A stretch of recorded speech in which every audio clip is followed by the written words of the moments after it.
الحمدللہ رب العالمین والعاقبۃ للمتقین والصلاة والسلام علی اشرف الانبیاء والمرسلین اما بعد فاعوذ باللہ من الشیطان الرجیم بسم اللہ الرحمن الرحیم انک لا علی خلق عظیم صلی اللہ علی خیر الرازقین وصلی اللہ علی محمد صلی اللہ علیہ وسلم اجمعین برحمتک یا ارحم الراحمین بلغ العلا بکمالہ کشف الدجى بجمالہ حسنت جمیع خصالہ علیہ وآلہ۔ محفل نعت سجا لیتے سجا ملتا ہے سبحان اللہ۔ محفل نعت سجا لیتے سجا کیا ملتا ہے؟ محفل نعت سجا لینے سے کیا ملتا ہے؟ ہر سلسلہ مالک مختار سے سلسلہ مالک مختار سے جا ملتا ہے۔ اپنے ہونے کا سبب اور بھلا کیا ہوگا؟ اپنے ہونے کا سبب اور بھلا کیا ہوگا؟ آپ کے عشق میں ڈوبو دوسرا، آپ کے عشق میں ڈوبو دوسرا ملتا ہے، پھر کوئی اور ضرورت ہی نہیں رہ جاتی، اور کوئی ضرورت ہی نہیں رہ جاتی۔ ان کی چوکھٹ پہ تو ضرورت سے بھی سوا ملتا ہے، ان کی چوکھٹ پہ تو ضرورت سے بھی سوا ملتا ہے۔ ان کی توصیف ہے بس بجائے وجود ہستی، ان کی توصیف ہے بس بجائے وجود ہستی، ان کی توصیف یعنی ان کی تعریف سے تو خدا ملتا ہے، ان کی تعریف کے بدلے خدا ملتا ہے۔ آپ کا نام بدل دیتا ہے تقدیروں کو، آپ کا نام بدل دیتا ہے تقدیروں کو، یوں تو ہر ایک کو مقدر کا لکھنا ملتا ہے، اور دل کی آنکھوں سے کوئی دیکھ سکے تو دیکھے، دل کی آنکھوں سے اگر کوئی دیکھ سکے تو دیکھے، ان کی چوکھٹ پہ تو بڑا بڑا بھی پڑا ملتا ہے، ان کی چوکھٹ پہ تو بڑا بڑا بھی پڑا ملتا ہے، ان کی چوکھٹ پہ تو بڑا بڑا بھی پڑا ملتا ہے۔ ان کی توصیف کو عادت میں شامل کر لو اے لوگوں، ان کی توصیف کو عادت میں شامل کر لو اے لوگوں، اس میں تشاد لحد میں بھی صلہ ملتا ہے، اس میں تشاد لحد میں بھی صلہ ملتا ہے، اس میں تشاد لحد میں بھی صلہ ملتا ہے۔ بلغ العلا بکمالہ کشف الدجى بجمالہ حسنت جمیع خصالہ صلو علیہ وآلہ، صلو علیہ وآلہ، صلو علیہ وآلہ۔ نہایت مبارکات کے مستحق تمام ہی افراد جو 9 روزہ محفل درود و سلام میں برابر پابندی کے ساتھ شرکت کر رہے ہیں، میرا ایمان اور عقیدہ کہتا ہے کہ نبی کے اس رجسٹر میں جس میں غلاموں کے نام لکھے گئے ہوں گے، قسم سے آپ کا نام سر فہرست لکھا گیا۔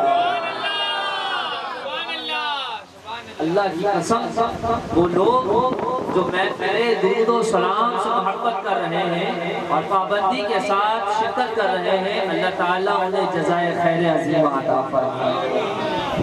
آج میں نے جو گفتگو کرنی ہے وہ حضور نبی کریم صلی اللہ علیہ وسلم کی شفقت اور محبت آپ کے غلاموں پر، اس متعلق میں نے آپ کو چند باتیں بیان کرنی ہے۔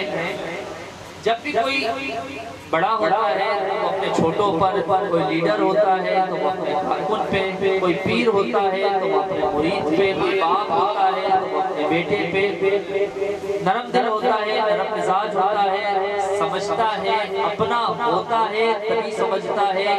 آج نبی رحمت للعالمین کی بات ہے، اپنا اگر کوئی ہو تو اس پہ رحم کھانا کوئی بڑی بات نہیں ہے، لیکن آؤ اس نبی کی سیرت کے بارے میں بتاتا چلو جو نبی صرف مسلمانوں کے لیے یا اپنے غلاموں کے لیے رحمت بن کے نہیں بلکہ کافروں کے لیے رحمت بن کے تشریف لائے۔ میرے حضور نبی کریم صلی اللہ علیہ وسلم کی خدمت ایک یہودی کا بچہ کرتا تھا، یہودی کا بیٹا میرے حضور کی خدمت کیا کرتا تھا۔ میرے حضور لیٹتے تھے تو وہ پیر دبایا کرتا تھا، میرے حضور کے سر دبایا کرتا تھا، میرے حضور کو پانی پیش کیا کرتا تھا، میرے حضور کی خدمت کیا کرتا تھا۔ چند دنوں کے لیے وہ حضور کے پاس آنا جانا اس کا کم ہو گیا۔ حضور نبی کریم صلی اللہ علیہ وسلم کی ذات بابرکت دیکھو، وہ آقا جس کے غلاموں کی انتہا نہ ہو، وہ آقا جس کے غلاموں کی تعداد نہ ہو، لیکن وہ آقا اپنے اس بچے کے بارے میں بھی پوچھتے ہیں، بھلا یہودی کا بیٹا تھا کیوں نہیں آ رہا ہے؟ کہنے والے نے کہا یا رسول اللہ صلی اللہ علیہ وسلم بیمار ہو گیا ہے، بیمار ہو گیا ہے، گھر پہ ہے۔ نبی رحمت للعالمین صلی اللہ علیہ وسلم نے جب یہ بات سنی تو فرمایا اٹھو چلو ہم سب چلتے ہیں۔ کسی نے عرض کی یا رسول اللہ کہاں چلتے ہیں؟ کہا اس یہودی کے بیٹے کی ذمہ داری کرنے کے لیے اس کے گھر چلتے ہیں۔ اللہ اکبر، وہ آقا جس کے غلام صدیق اکبر ہو، وہ آقا جس کے غلام عمر بن خطاب ہو، وہ آقا جس کے غلام عثمان ذو النورین ہو، وہ آقا جس کے غلام حیدر کرار ہو۔ اللہ اکبر، مرتبہ اتنا بلند و بالا، آج ہمیں چھوٹا سا منصب مل جائے ہم اپنے سے نیچے والوں کو بھول جاتے ہیں، ہمیں تو نام بھی یاد نہیں رہتے۔ آؤ آج آقا کی سیرت بتاؤں۔ آقا علیہ السلام اپنے کسی صحابی کے لیے نہیں، اپنے کسی بڑے مالدار صحابی کے لیے نہیں، مالدار غلام کے لیے نہیں، بلکہ ایک چھوٹے سے یہودی کے بچے کی ذمہ داری کے لیے اس کی جھونپڑی پہ، اس کی جھونپڑی پہ، اس کے گھر میں تشریف لے کے جا رہے ہیں۔ آج اگر ہم کسی کے کچے پکے مکان میں چلے جائیں تو ہمارا اسٹیٹس خراب ہو جائے، ہماری ترقی خراب ہو جائے۔ آؤ نبی پاک صلی اللہ علیہ وسلم کی سیرت کو ملاحظہ کرو۔ نبی پاک صلی اللہ علیہ وسلم غلام یہودی کے غلام بیٹے کے پاس جاتے ہیں، دروازہ کھٹکھٹاتے ہیں، توجہ رکھنا، دروازہ کھٹکھٹاتے ہیں، اندر سے اس کا باپ دروازہ کھولتا ہے، جیسے ہی دیکھتا ہے مسلمانوں کے نبی تشریف لائے ہوئے ہیں، مسلمانوں کے نبی تشریف لائے ہوئے ہیں، اللہ اکبر، پیروں تلے زمین نکل جاتی ہے۔ اتنا بڑا آقا مسلمانوں کا نبی میرے مکان بے نشان پہ آیا ہوا ہے، دروازہ کھول دیتے ہیں، اے محمد آپ یہاں کیسے؟ کہا یا رسول اللہ صلی اللہ علیہ وسلم نے فرمایا اے یہودی تجھے تو معلوم ہے تیرا بیٹا بیمار ہے۔ کہا ہاں میرا بیٹا بیمار ہے۔ اللہ اکبر، رسول اللہ صلی اللہ علیہ وسلم نے فرمایا تیرا بیٹا بیمار ہے، اس بیٹے کی عیادت کرنے کے لیے تشریف لے کر آیا، اس بیٹے کی عیادت کرنے کے لیے تشریف لے کر آیا ہوں۔ دروازہ کھول دیا گیا، دروازہ کھول دیا گیا، رسول پاک صلی اللہ علیہ وسلم گھر میں داخل ہو گئے۔ دیکھا تو یہودی کا بچہ جو ابھی تک یہ ایمان لے کر نہیں آیا تھا لیکن حضور کی خدمت کیا کرتا تھا، بیمار پڑا ہے، اور حالت یہ ہے کہ آخری سٹیج پر ہے، آخری سٹیج پر ہے۔ رسول اللہ صلی اللہ علیہ وسلم نے اپنے نرم ہاتھ جس پہ سے کستوری جیسی خوشبو آتی، میرے آقا علیہ السلام نے یہودی کے بچے کے سر پہ پھیرا، پوچھا طبیعت کیسی ہے؟ اللہ اکبر، پوچھا طبیعت کیسی ہے؟ اس کے تو بھاپ کھل گئے، اس کے تو نصیب جاگ گئے۔ رسول اللہ اس کے گھر میں تشریف لے آئے، علی کملی والے مصطفیٰ اس کے گھر میں تشریف لے آئے۔ اللہ اکبر، غلام کے لیے اس سے بڑا اعزاز کیا ہے کہ اس کے آقا اس کے گھر میں تشریف لے آئے۔ اللہ اکبر، وہ بچہ آنکھ کھول لی، اس نے آنکھیں کھول لی، رسول اللہ کے چہرے کی زیارت کرنے لگا، مسکرانے لگا۔ رسول اللہ کے پاس جبریل آ گئے، جبریل نے عرض کی یا رسول اللہ صلی اللہ علیہ وسلم بس اس بچے کے آخری لمحات، اس کے آخری لمحات میں ابھی دنیا سے جانے والا ہے۔ جب رسول اللہ نے یہ بات سنی تو آؤ آج غلاموں پر شفقت کا بیان ہے تو سنو، رسول اللہ اپنے غلاموں پر شفقت کیسے کرتے ہیں۔ غلام پر شفقت سب سے بڑا یہ ہے کہ اس کی ایمان اور آخرت کو سنوار دیا۔ جائے. رسول اللہ صلی اللہ علیہ وسلم کو جب یہ بات معلوم ہوئی کہ اس کے آخری لمحات ہیں، رسول اللہ صلی اللہ علیہ وسلم نے اس بچے سے کہا کہ بیٹا دیر نہ کر، اس پر ایمان لے آ، میرا کلمہ پڑھ کے مسلمان ہو جا. اس بچے نے اپنی ماں اور اپنے باپ کی طرف دیکھا. ماں اور باپ کہنے لگے کہ بیٹا ہم نے تو تجھے پال پوس کر بڑا کیا ہے، لیکن یہ جو مسلمانوں کے نبی ہیں نا، یہ ہم سے بھی زیادہ تیرا خیال فرمانے والے ہیں، یہ ہم سے بھی زیادہ تیرا خیال فرمانے والے ہیں. اے بیٹا جو تیرا دل کرتا ہے تو کر لے. نبی پاک صلی اللہ علیہ وسلم نے کہا پڑھ لا الہ. اس بچے نے کہا لا الہ اے یا محمد رسول اللہ. بچے نے کہا محمد رسول اللہ. اللہ اکبر. ابھی یہ کہا تھا اس بچے کی روح منصری سے پرواز کر گئی. نبی پاک صلی اللہ علیہ وسلم اٹھے اور رونے لگے، آنکھوں سے آنسو بہنے لگے، کہنے لگے اس کے جنازے کو اٹھاؤ، اسے اپنے ساتھ لے کر جائیں گے، اس کا جنازہ میں رسول اللہ خود پڑھا. اب توجہ کرنا، اب توجہ کرنا. جو آخری لمحے کے اندر ایمان لے کر آیا ہو، کیا اس نے نمازیں پڑھی ہوگی؟ اس نے نمازیں پڑھی ہوگی؟ نہیں پڑھی نا. قرآن پڑھا ہوگا؟ نہیں پڑھے نا. طواف کیا ہوگا؟ نہیں کیا نا. حجر اسود کو چوما ہوگا؟ نہیں چوما. لیکن پھر بھی مقام یہ ہے کہ رسول اللہ اس کا جنازہ پڑھا. رسول اللہ فرما رہے ہیں جنت کے باغوں میں سے باغ اس کی قبر ہے. جنت کے اندر اعلیٰ مقام اس کا مقام ہے. پتا چلا کہ نماز پڑھ لینے ہی سے مقام نہیں مل جایا کرتے، سجدے پہ سجدے کر لینے سے ہی مقام نہیں مل جایا کرتے، حج اور عمرہ ادا کرتے رہنے سے ہی مقام نہیں مل جاتے. قسم خدا کی یہ سارے عمل بابرکت ایک طرف، لیکن اگر اس کے رسول نہ ہو تو یہ نمازیں منہ پہ مار دی جاتی ہیں، یہ طواف منہ پہ مار دیے جاتے ہیں. فلاں حاجی صاحب نے 10 حج کر لیے، فلاں حاجی صاحب نے 20 عمرے کر لیے، لیکن حاجی صاحب سے پوچھو حاجی صاحب رسول اللہ کا عشق دل میں کتنا ہے؟ وہ کہتے ہیں ہاں ہاں عشق تو ہے لیکن رسول غیب بتانے والے نہیں. ہاں ہاں عشق تو ہے لیکن رسول کو علم غیب نہیں. ہاں ہاں عشق تو ہے لیکن رسول اللہ نور نہیں. ہاں ہاں عشق تو ہے ربیع الاول میں خوشی نہیں مناتا. ہمیں کہنا پڑے گا اے حاجی صاحب تجھے نماز مبارک ہو تیرے لیے، تجھے حج مبارک ہو تیرے لیے، تجھے عمرے مبارک ہو تیرے لیے، لیکن اگر رسول اللہ کا کامل عشق تیرے دل میں نہیں تو ان تمام چیزوں کا کوئی فائدہ نہیں. تمام چیزوں کا کچھ فائدہ نہیں ہے. قسم خدا کی اگر یہ چیزیں دل میں ہو، رسول اللہ کا احترام دل میں ہو، رسول اللہ کا عشق دل میں ہو، اور پھر کوئی شخص نمازیں نہ پڑھ سکے، طواف نہ کر سکے، قرآن نہ پڑھ سکے، بلکہ آخری لمحے میں بھی اگر حضور کو دیکھے، حضور پر ایمان لے آئے، حضور کا کلمہ پڑھ لے، ساری زندگی حد کفر میں گزار دی، آخری وقت میں بھی سچے عشق کے ساتھ رسول اللہ کا کلمہ پڑھ لے، ایمان کہتا ہے اللہ اسے داخل جنت فرما دیتا ہے. اللہ اسے داخل جنت فرما دیتا ہے. کیوں؟ کیونکہ لا یؤمن حتی اکون الیہ واحب الیہ. رسول اللہ نے فرمایا اس وقت تک مومن ایمان والا مسلمان نہیں ہو سکتا جب تک کہ اپنی مال، آل، اولاد اور ماں باپ سے بھی بڑھ کر، اپنی زندگی سے بھی بڑھ کر مجھے رسول اللہ سے محبت کرنے والا. حضور کا اپنے غلاموں پر، حضور کا اپنے غلاموں پر شفقت کا یہ ایک واقعہ تھا. آئیے ایک اور واقعہ میں آپ کے گوش گزار کروں. صحیح بخاری شریف کی حدیث ہے رسول اللہ صلی اللہ علیہ وسلم کے ایک غلام کی ڈیوٹی تھی. یہ جو ہم ذمہ داریاں تقسیم کرتے ہیں نا تنظیمی طور پہ، یہ رسول اللہ کی سنت ہے. سبحان اللہ. رسول اللہ صلی اللہ علیہ وسلم نے بھی ذمہ داریاں تقسیم کر کے رکھی. ایک کا کام تھا صبح میں وضو کرانا، ایک کا کام تھا رات میں وضو کرانا. ایک غلام حضرت ربیعہ بن کعب رضی اللہ تعالیٰ عنہ، آپ کی ذمہ داری تھی نبی پاک صلی اللہ علیہ وسلم جب تہجد کے لیے اٹھا کرتے تھے تو وہ لوٹا لے کر آپ کو وضو کرایا کرتے تھے. سال ہر سال سے آپ کو وضو کرا رہے تھے، سال ہر سال سے آپ کو وضو کرا رہے تھے. ایک مرتبہ رسول اللہ صلی اللہ علیہ وسلم کو وضو کرانے لگے. میرے رسول اللہ وضو کر رہے تھے. تصور میں لاؤ کیا مقام ہوگا، کیا منظر ہوگا. اللہ اکبر.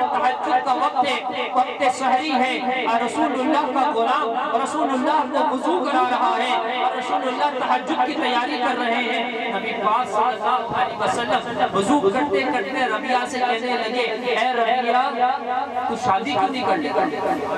بھئی کون ہے سبحان اللہ؟ جو سو رہے ہو کہ تو سبحان اللہ، رسول اللہ کی تعریف ہو رہی ہے کہ تو سبحان اللہ۔ ربیعہ تو شادی کیوں نہیں کر لیتا؟ حضرت ربیعہ رضی اللہ تعالیٰ عنہ صحابی رسول اللہ سے کہنے لگے، یا رسول اللہ نہ مال ہے نہ زر ہے نہ گھر ہے، یا رسول اللہ صرف آپ نے پناہ دی ہوئی ہے، یا آپ کا کرم ہے، مجھے لڑکی کون دے گا؟ مجھے لڑکی کون دے گا؟ اللہ اکبر اللہ اکبر، سماعت کیجئے گا۔ رسول اللہ صلی اللہ علیہ وسلم سے جب یہ کہا کہ ربیعہ شادی کیوں نہیں کر لیتا تو وہ کہنے لگے میرے پاس تو کچھ بھی نہیں ہے۔ بہرحال بات ختم ہو گئی، اگلے دن دوبارہ وضو کرا جائے، دوبارہ وضو کرتے کرتے رسول اللہ نے ارشاد فرمایا ربیعہ تو شادی کیوں نہیں کر لیتا؟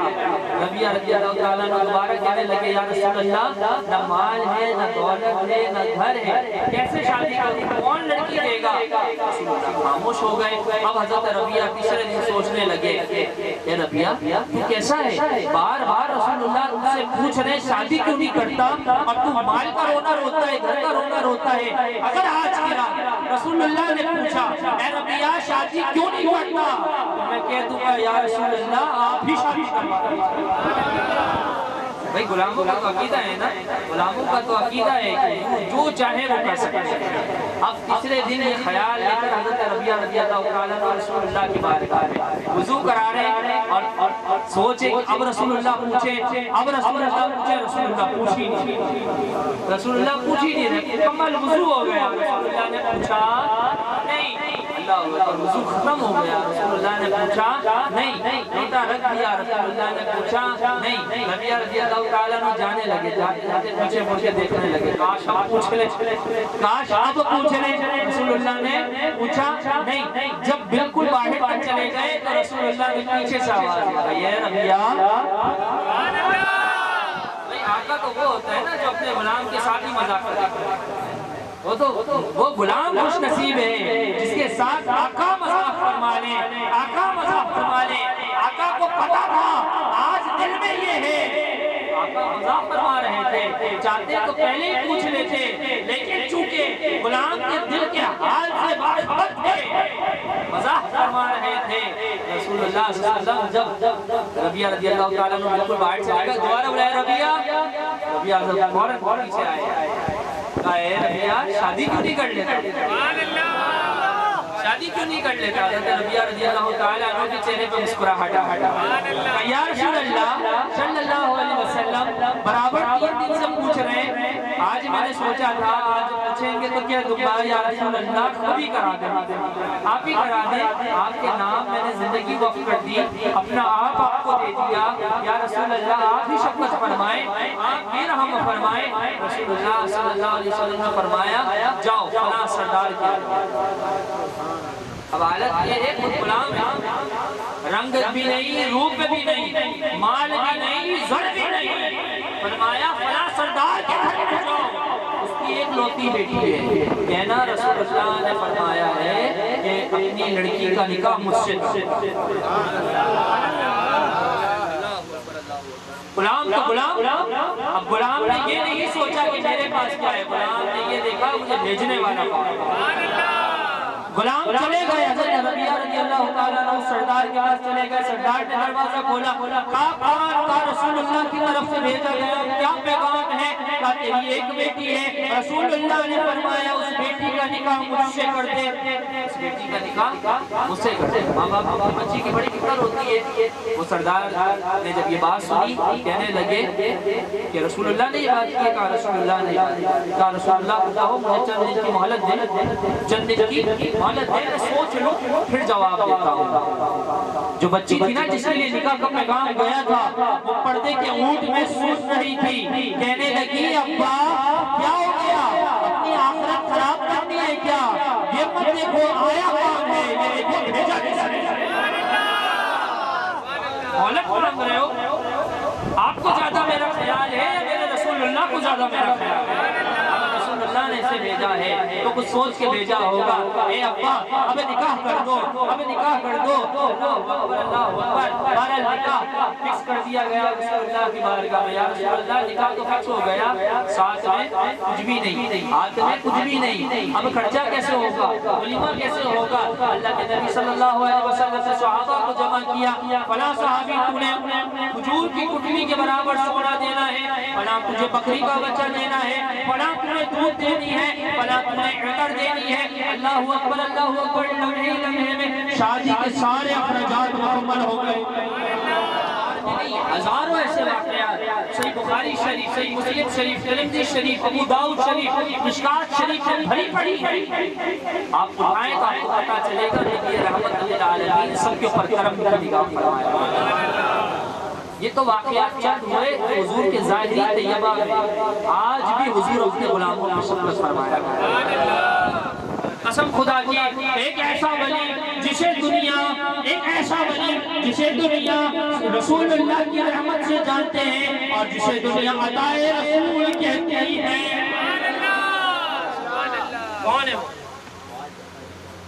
کون ہے وہ؟ خواجہ غریب نواز کی ذات، وہ خواجہ غریب نواز کی ذات ہے جسے آج بھی دنیا عطائے رسول کہتی ہے۔ عطائے رسول کا مطلب کیا ہے؟ جسے رسول اللہ نے خود عطا فرمایا۔ رسول اللہ صلی اللہ علیہ وسلم اور معین الدین سما صدری رحمت اللہ تعالیٰ علیہ کے درمیان میں فاصلہ بہت ہے۔ آپ کی زندگی 1450 سال پہلے اور 2300 سال کے بعد خواجہ غریب نواز دنیا میں تشریف لائے، لیکن خواجہ غریب نواز کو بھی دنیا آج عطائے رسول کہتی ہے، کیونکہ رسول پاک نے ایسا نوازا۔ رسول اللہ کا یہ غلام ہمارا پیر و مرشد ہمارے خواجہ غریب نواز جب مدینہ طیبہ میں حاضری کے لیے گئے، حضرت خواجہ معین الدین کے پیر صاحب حضرت خواجہ عثمان ہارونی رحمت اللہ تعالیٰ علیہ اور خواجہ غریب نواز دونوں ساتھ روزہ رسول پہ حاضری کی۔ خواجہ عثمان ہارونی نے خواجہ معین الدین کے ہاتھ کو پکڑا اور رسول اللہ کی بارگاہ میں کہا، یا رسول اللہ میرا معین ہے، آپ قبول فرمائیں، میرا معین ہے، آپ قبول فرما لیجئے۔ اس سے پہلے میں اگر چلا جاؤں تو جب مکہ المکرمہ گئے، حضرت خواجہ عثمان ہارونی رحمت اللہ تعالیٰ علیہ اور خواجہ غریب نواز، خواجہ عثمان آگے آگے طواف کر رہے تھے، خواجہ غریب نواز ساتھ پیچھے پیچھے طواف کر رہے تھے۔ کیا منظر ہوگا مرید اپنے پیر کے ہمراہ طواف خانہ کعبہ کر رہا ہے۔ وہ مرید بڑا خوش نصیب ہے جو اپنے پیر کی آنکھوں سے کعبہ مشرفہ کو دیکھتا ہے۔ میرے خواجہ غریب نواز خوش نصیب مریدین میں سے ہیں جنہوں نے اپنے مرشد کے ساتھ حج اور عمرے ادا کیے۔ جب خانہ کعبہ کا طواف مکمل ہو گیا، حجر اسود کے پاس مقام ابراہیم کے قریب خواجہ عثمان ہارون نے خواجہ معین الدین کے ہاتھ کو اٹھایا، ایسے کر کے کعبے کے سامنے کیا اور کہا، اے اللہ یہ میرا معین ہے، قبول فرما لے۔ یہ کہنا ان کا کام تھا، کعبے سے آواز آئی ہے معین الدین کو ہم نے قبول فرما اللہ قبول فرما لیا ہے۔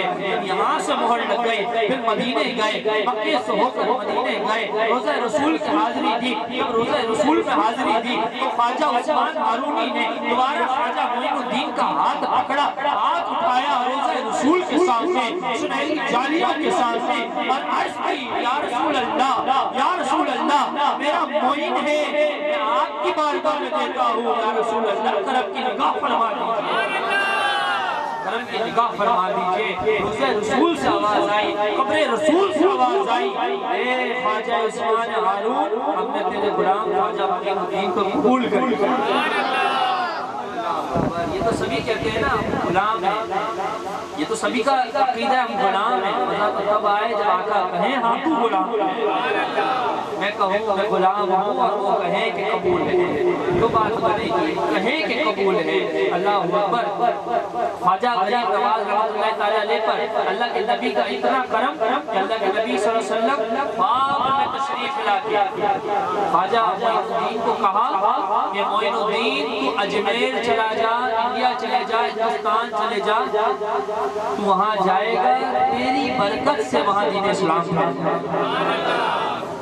خواجہ غریب نواز درج کی یا رسول اللہ صلی اللہ علیہ وسلم میں وہاں جا کر کیا کروں گا، وہاں تو سارے ہندو ہیں۔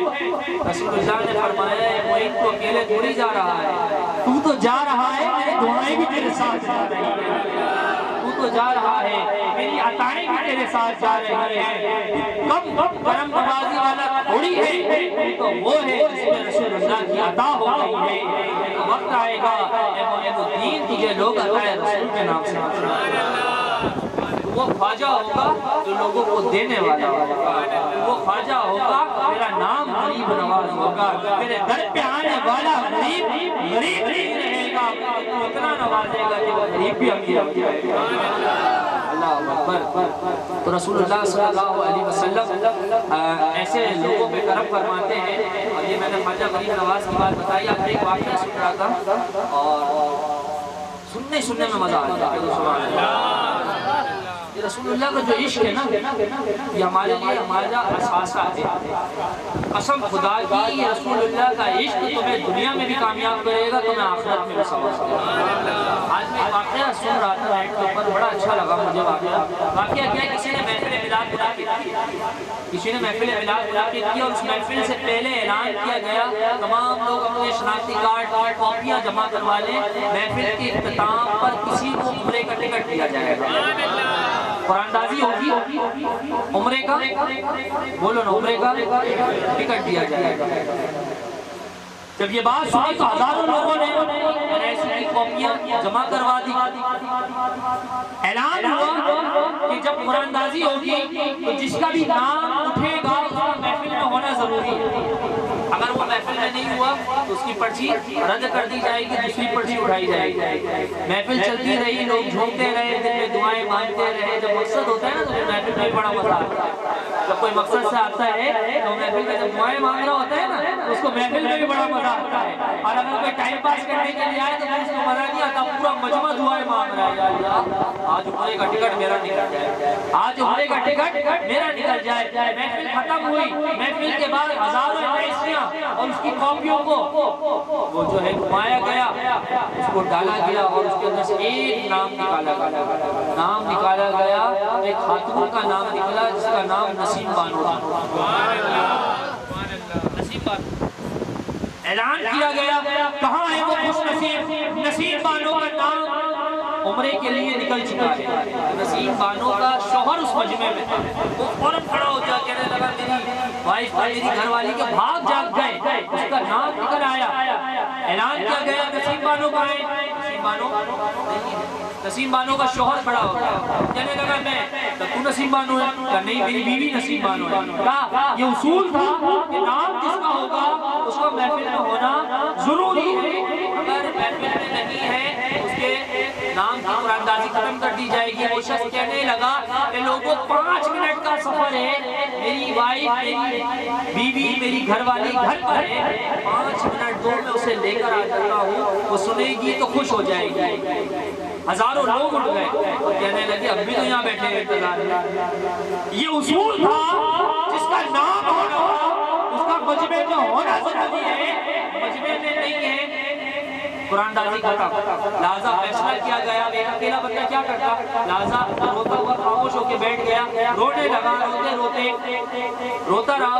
بہرحال اس کی پرچی پھاڑ دی گئی، نسیم بانو کی پرچی پھاڑ دی گئی، دوبارہ ہزاروں کی پرچیاں پھڑپڑائی گئی، دوبارہ ہزاروں کی پرچیاں پھڑپڑائی گئی۔ اللہ اکبر اللہ اکبر، جیسے پرچیاں پھڑپڑائی گئی ہزاروں ایسے اوپر نیچے اوپر نیچے اوپر نیچے ہوتی رہی۔ اللہ اکبر، جب نام نکالا گیا، اب جو نام پڑا گیا وہ نام اس کا تھا نسیم بانو کے شوہر کا تھا۔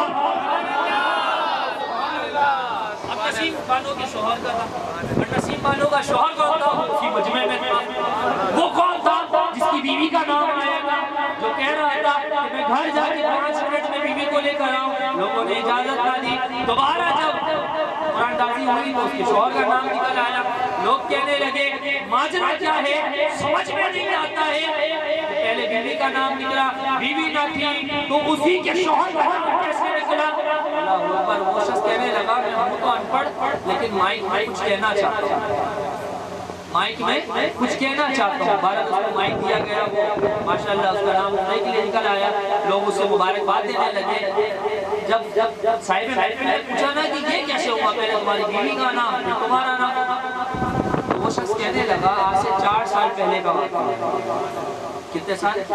4 سال پہلے کا واقعہ ہے. میں کچھ گھر میں راشن وغیرہ لے کر آیا تھا, میں, میری بیوی اور 2 بچے ہم بیٹھ کے کھانا کھا رہے تھے. اچانک سے میرے دل میں خیال آیا, میں نے اپنی بیوی کو کہا کہ بیوی ہم جو روز کما کے لاتے ہیں روز کھا لیتے ہیں, روز کما کے لاتے ہیں روز کھا لیتے ہیں, کیا کبھی ایسا ہوگا آقا کے دربار مدینے بھی جا سکیں گے؟ جمع تو کچھ بھی نہیں ہے, جمع تو کچھ بھی نہیں ہے. اللہ اکبر. سنو یہ واقعہ, اس اوپر انسان نے کہا, لیکن ہم پڑھے لکھوں کے دماغ کھولنے کے لیے بڑا واقعہ ہے. یہ وہ دربار ہے جس دربار میں جانے کے لیے پیسے کی ضرورت نہیں ہوتی. اللہ اکبر. وہ کہنے لگا کہ ہم بیٹھ کے باتیں کر رہے تھے, میرے بچے نے کہا اے ابا ہم تھوڑے تھوڑے پیسے بچانا شروع کرتے ہیں, ایک وقت ایسا آئے گا ہم سب عمرے کے لیے چلے جائیں گے. کہا ہم پوری فیملی نے آج سے 4 سال پہلے بیٹھ کر یہ نیت کی کہ ہم 3 وقت روٹی کھاتے ہیں, آج سے 2 وقت روٹی کھائیں گے, 1 وقت کی روٹی کا پیسہ بچائیں گے. 2 وقت کی روٹی کھائیں گے, 1 وقت کی روٹی کا پیسہ بچائیں گے, اور وہ جو 1 وقت کی روٹی کا پیسہ ہوگا اسے جمع کر کے ایک دن ہم سرکار کی بارگاہ میں مدینے جائیں گے. روزانہ دعائیں کرتے ہیں, روزانہ پیسے بناتے ہیں, لیکن 1 روٹی بچنے کہ کیا پیسے ہوتے ہیں. آج 4 سال گزر گئے, 4 سال گزر جانے کے بعد ہمارے پاس فقط اتنے پیسے ہوئے کہ کوئی ایک بندہ مدینے جا سکے, کوئی ایک بندہ مدینے جا سکے. جب اس محفل کا اعلان سنا تھا کہ یہاں پہ قرآن دازی ہوگی, ہم لوگوں نے بڑی دعائیں کی تھی کہ ایک بندے کا تو پیسہ ہو گیا ہے, ایک بندے کا جمع کر لیں گے, ایک بندے کا ٹکٹ نکل آئے, تاکہ ہماری فیملی بھی اللہ کے دربار کو دیکھ پائے. اللہ اکبر. اس عقیدے کے ساتھ میری بیوی بھی اس محفل میں آئی, میں بھی اس محفل میں آیا, لیکن اس کے طبیعت میں کچھ خرابی ہو گئی, وہ گھر چلے گئی, اس کا نام نکل آیا, لیکن آپ لوگوں نے مانی نہیں. رسول اللہ کی بارگاہ میں عرض کی, یا رسول اللہ 4 سال سے اپنی روٹی بچا رہا ہوں, 4 سال سے اپنی روٹی بچا رہا ہوں, کیا آج یہ بھی اوقات نہیں ہے کہ مجمع کے سامنے میری عزت رہ جائے؟ ابھی بیٹھ کر میں دل میں یہ بات سوچ رہا تھا, واللہ دوبارہ پرچیاں پھڑپڑائی گئی اور میرا نام نکل کے سامنے آ گیا. جب لوگوں نے یہ بات سنی, سب آنکھیں اشکبار ہو گئی, کیسا عشق رسول ہے. صاحب محفل اٹھا اور کہنے لگا, اس شخص کے لیے اعلان ہے کہ اس کے جو پیسے اس نے جمع کیے ہیں وہ اسی کے لیے تحفہ, اس پوری فیملی کو میں اپنی طرف سے عمرے میں بھیج رہا ہوں.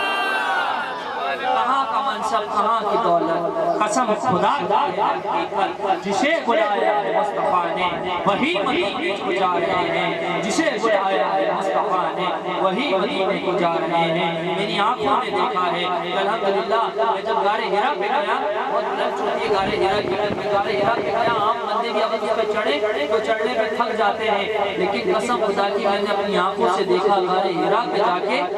ہم سمجھتے تھے کہ ہم ہی جا رہے ہیں, لیکن جب ہم اوپر گئے تو میں دیکھا معذور اشخاص جن کے پیر نہیں, وہ بھی غار حرا کے اوپر آئے ہوئے ہیں. ان سے بات کی کہ آپ یہاں کیسے پہنچے, لڑکھڑاتے پہنچ گئے, اور پہنچنا کیا تھا سرکار نے خود بلا لیا. میرے دل میں یہ بات آئی, کتنے پیر والے ایسے ہیں جن کا بلاوا نہیں, کتنے دولت مند ایسے ہیں جن کا بلاوا نہیں, کتنے ایسے ہیں. میں ایسے لوگوں کو جانتا ہوں جنہوں نے دنیا کا کوئی ملک نہیں چھوڑا, امریکہ, لندن, افریقہ, نیوزی لینڈ, ہر جگہ ہو کر آئے, لیکن نہ جا سکے تو مدینے نہ جا سکے. سارے ملکوں کا معاملہ یہ ہے انہیں جانا پڑتا ہے, مدینے کا معاملہ یہ ہے ان کا بلانا پڑتا ہے. جب تک بلاوا نہیں ہے کوئی جا سکتا نہیں ہے, اور بلاوا ہو جائے تو ریڑھی لگانے والا بھی مدینے کے نظارے دیکھے. تو بس جب محفلوں میں آؤ نا, اپنے دل میں عشق مصطفیٰ کو بیدار کرو. یہ نہیں کہ سوکھے بیٹھے ہیں, یہ نہیں کہ کثیف دل کے ساتھ بیٹھے ہیں. 2 طرح کے دل ہوتے ہیں. کتنے طرح کے دل ہوتے ہیں؟ ایک کثیف دل ہوتا ہے, ایک لطیف دل ہوتا ہے. کثیف دل کون سا ہوتا ہے؟ کھچا ہوتا ہے, بس مرفت میں بیٹھے ہیں, بے صاحب نے بنایا یہ فلاں کام, ذہن میں دل ہے ہی نہیں, ادھر مزہ ہی نہیں آ رہا, روحانیت ہی نہیں ہے, توجہ کہیں اور ہے. یہ کثیف دل ہے. اور ایک لطیف دل یہ ہوتا ہے کہ بس مصطفیٰ کی بات, یہ جو مصطفیٰ کی بات سنیں، مصطفیٰ کی نعت سناتے جاؤ اور ہم جھومتے جائیں، مصطفیٰ پر درود پڑھاتے جاؤ اور ہم پڑھتے جائیں، تھکنا ہے ہی نہیں، جہاں تھکن آ جائے مطلب تمہارا دل خشیع ہو گیا ہے، اور جہاں مزہ آ جائے تمہارا دل لطیف ہو گیا ہے۔ لطیف دل کے ساتھ انسان کو محفلوں میں آنا چاہیے، لطیف دل کے ساتھ انسان کو خانقاہوں میں آنا چاہیے، لطیف دل کے ساتھ اپنے مسجد کی بارگاہ میں آنا چاہیے، اور لطیف دل کے ساتھ جب آپ اللہ والوں کی بارگاہ میں جاؤ گے، قسم خدا کی لطیف والا دل، قسم خدا کی اپنے نگاہوں سے تمہارے لطائف ہو جائے گا، تمہارے دل میں اللہ اللہ جاری ہو جائے گا، تمہارے دل میں نور محمدی جلوہ افروز ہو جائے گا۔ کھچے کھچے دل سے آؤ گے، بے لوث نہیں آؤ گے تو پھر کثافت دل میں رہ جائے، کثافت اور کثافت جس کے دل میں رہ جائے پھر اس کے دل میں نہ آیت قرآنی اثر کرتی ہے اور نہ حدیث رسول اثر کرتا ہے، پھر نہ اس کی دعائیں قبول ہوتی ہے اور نہ اس کو مزہ آتا ہے۔ اگر مزہ چاہیے تو اپنے دل کو لطیف بنانا شروع کر دو، اللہ تعالیٰ کی اوپر نگاہ کرم ہو جائے گا۔ اللہ تعالیٰ عمل کی توفیق عطا فرمائے، آمین وما علینا الا البلاغ المبین۔ ہر محفل میں بس دعا کیا یا رسول اللہ ہمیں اپنے دربار میں بلا، اپنے دربار میں قسم خدا کی ہم غریبوں کی عید ہو جائے، ہمیں اپنے ایمان کا احساسہ مل جائے اگر رسول اللہ کے دربار میں آ جائے، بس رسول اللہ کا عشق اپنے دل میں پیدا کر کے رکھے ہر وقت۔ اگر آپ کسی سے محبت کرتے ہو نا، آج یہاں بڑی پیاری بات چل رہی ہے تو میں آپ کو باتیں بتا رہا ہوں، اگر آپ کسی سے محبت کا دعویٰ کرتے ہو نا تو آپ کی محبت تب سچی ہوگی جب آپ کو اپنے محبوب کا ذکر کرنے پہ مزہ آئے، بس محبوب کا نام، محبوب کا ذکر، محبوب کا نام، محبوب کا ذکر، اگر تم اپنے محبوب کے تصور سے نکل جاتے ہو اس کا مطلب ہے محبت ابھی سچی نہیں ہے۔ محبوب وہ ہوتا ہے کہیں پر بھی رہو، کہیں پر بھی رہو، زبان تمہاری کچھ بھی کہے لیکن دل میں اور آنکھوں میں اگر تصور ہو تو محمد کالی کالی والے آقا کا تصور ہے۔ جی ہاں، اگر تمہارے دل میں رسول کائنات صلی اللہ علیہ وسلم کی محبت جلوہ افروز ہو گئی، ہر جگہ اپنے آقا کی زیارت ہونے لگی، تمہیں اپنے آقا کے نام سے محبت ہونے لگی، قسم خدا کی یہ دنیا تمہارے لیے مدینہ بن جائے گی، دنیا تمہارے لیے۔ اور جس نے اپنی زندگی میں مدینہ دیکھ لیا نا، مدینے میں جاؤ گے نا انشاءاللہ، سارے کو انشاءاللہ مدینے میں کیسے جاؤ گے؟ روزہ رسول پہ حاضری دو گے، روزہ رسول کے بالکل برابر میں ہرے کلر کے کارپیٹ بچھا ہوئے، وہ ریاض الجنہ ہے، وہ ریاض الجنہ ہے۔ ریاض الجنہ مانے جنت کا ٹکڑا، جنت کا ٹکڑا، جس نے وہاں نماز پڑھ لی، رسول اللہ نے فرمایا جس نے یہاں نماز پڑھی گویا اس نے جنت میں نماز پڑھی۔ ریاض الجنہ روزہ رسول سے لے کے روزہ رسول کے پیچھے تک ریاض الجنہ، بڑی مشکلوں سے وقت ملتا ہے وہاں پہ نماز پڑھنے کے لیے، لائنیں لگانی پڑتی ہیں، لیکن ایک وقت ایسا بھی آتا ہے جس وقت میں رش کم ہوتا ہے، مجھے پتہ ہے وہ وقت، وہ وقت اگر کوئی جائے تو معلوم کرنے اس وقت میں جاؤ، بڑا آرام سکون کے ساتھ انشاءاللہ ریاض الجنہ میں 12 رکعت کی نماز بھی پڑھ کے آؤ گے۔ الحمدللہ میں نے الحمدللہ کہیں یہ ایسے آپ کو بتانے کے لیے نہیں، الحمدللہ 100 سے زائد رکعتیں الحمدللہ ریاض الجنہ میں 100 سے زیادہ لوگوں کو 2 رکعتیں بھی بڑی مشکل سے ملتی ہیں، ریاض الجنہ میں 2 رکعتیں بھی بڑی مشکل سے ملتی ہیں، اور الحمدللہ اللہ پاک نے بڑا کرم فرمایا، 100 سے بھی زیادہ رکعتیں الحمدللہ مجھے پڑھنے کی وہاں سعادت حاصل ہوئی۔ تو بتانے کا مقصد یہ ہے کہ جس کے دل میں تصور میں آقا کملی والے کا عشق آ جائے تو جانے کے اسباب خود ہی بنا دیا، کہاں کہاں سب کہاں کی دولت، قسم خدا کی ہے حقیقت، جسے بلایا ہے مصطفیٰ نے وہی مدینے کو جا رہے ہیں۔ بس رسول اللہ کی آمد کی جب جشن منائیں گے تو رسول اللہ ضرور کرم فرمائیں گے انشاءاللہ۔ تو رسول اللہ کا جشن منانا ہے، روکنے والے روکتے رہے، رسول اللہ کا عشق بڑھانا ہے، جشن بڑھانا ہے، جشن مل کے منانا ہے انشاءاللہ۔ جشن منانے کے لیے جلوس میلاد کا اہتمام کرنا یہ سنت اولیاء کرام ہے۔ 10 تاریخ کو 10 ربیع الاول شریف بروز اتوار بعد عشاء عظیم الشان طریقے سے انشاءاللہ اپنے یہاں سے جلوس میلاد النبی کی ریلی نکالیں گے اور اپنے ساتھ اپنے دوستوں کو، احباب کو، رشتہ داروں کو لے کر دیے سے دیا جلاتے چلو، اپنے یہ سیکھا ہے سکھاتے چلو، عشق رسول کا دیا لوگوں کے دلوں میں جلاتے رہو۔ نہ جانے ابھی میں نے مدینے کی باتیں اتنی ساری بتائی، نہ جانے کس کے دل میں مدینے کا عشق پیدا ہو جائے، نہ جانے کون ہر نماز میں مدینے کی دعا مانگنے لگ جائے، نہ جانے کس کا بلاوا آ جائے، وہ جب وہاں چلا بھی جائے گا تو مجھے اس کا ثواب ہوگا۔ اسی طریقے سے آپ کسی کو لے کر آ گئے، اس کے دل میں عشق رسول پیدا ہو گیا اور اس کا بیڑا پار ہو گیا، اس کا تو ہونا ہی ہونا ہے، تمہارا بھی بیڑا پار ہو جائے گا۔ اللہ تعالیٰ توفیق عطا فرمائے۔ صلوات و سلام کے لیے کھڑے